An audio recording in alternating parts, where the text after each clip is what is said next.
si trụ nó về ngoài ngày thế mình nó lầu dọc dọc xưa này lầu thế mình với đi sống chung April cái đó tung làm đi sống đi ra thi rồi học khi nó khóc rồi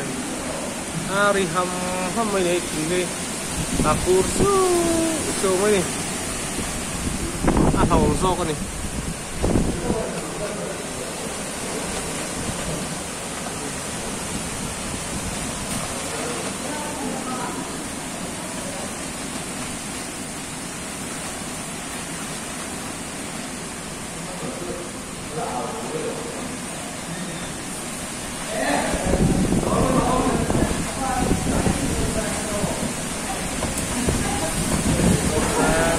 top mà hay thì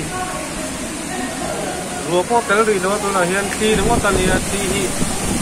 nó lầu dọc dọc chút này đâu nhỉ phát số ấy thì hay thì ra kia có thể chút lắm rồi em đâu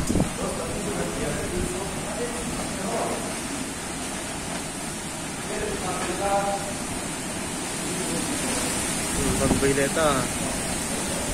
roron tel don ni chi la hi roron su do na kim muk to ta ka di da di pol ri lo